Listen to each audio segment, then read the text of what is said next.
மறுபடியும் ஒரு மாதம் கழித்து இடி வந்து ரெய்டு வராங்க. இந்த தடவையும் வந்து அதே எம்டி விசாகன் அவர்கள் வீட்டில் ரெய்டு பண்ணுறாங்க. ப்ளஸ் ஆகாஷ், ரத்தீஷ் இவங்கெல்லாம் வந்து வீட்டில் எல்லாம் ரெய்டு பண்ணுறாங்க. இதில் 2 பேர் வந்து அப்ஸ்காண்ட் வேறு ஆகிட்டாங்க. இதில் முக்கியமாக கவனிக்க வேண்டியது, ஆகாஷ் பாஸ்கரன் என்பவர் கலைஞர் குடும்பத்தைச் சேர்ந்தவர். முதல்வர், துணை முதல்வர் இவங்களுக்கூட சொந்தக்காரர்.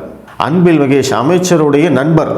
இப்படியெல்லாம் இருக்கக்கூடிய ஒரு நபர் திடீர்னு வந்து எஸ்கேப் ஆயிருக்காரு, காணாமல் போயிருக்காரு, ஓடி போயிட்டாரு அப்படிங்கிறதெல்லாம் எவ்வளோ பெரிய செய்தி.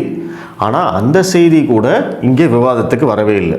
இப்போ இரண்டாவதாக இடி நடந்த ரெய்டில் வந்து இவங்க என்ன மாதிரி விசாரிச்சிருக்கணும், விசாகன் வந்து என்ன தப்பு பண்ணார், எதற்காக வந்து இந்த ரெய்டு நடக்குது, ஆகாஷ் பாஸ்கரன் யார், எப்படி அவர் ஒரே நேரத்தில் 4 படம் எடுக்கிறாரு, யாருடைய பணம், ரத்தீஷ் யார், ரத்தீஷ் வந்து எதற்காக வந்து விசாகன் எம்டிக்கு வந்து மெசேஜ் அனுப்புகிறாரு, அப்போ இங்கே என்ன நடந்துக்கிட்டு இருக்கு, டாஸ்மாகில் என்னதான் நடக்குது அப்படின்னு அதை பற்றியெல்லாம் டிஸ்கஸ் பண்ணியிருக்கணுமா வேண்டாமா, அதை பற்றின கேள்விகளை திமுகவை கேட்டிருக்கணுமா வேண்டாமா.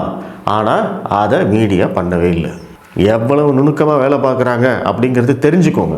அதை விட்டுட்டாங்களா? அதற்கு பிறகு தொடர்ச்சியாக வந்து இந்த தகவல்கள் வந்துக்கிட்டே இருக்குது.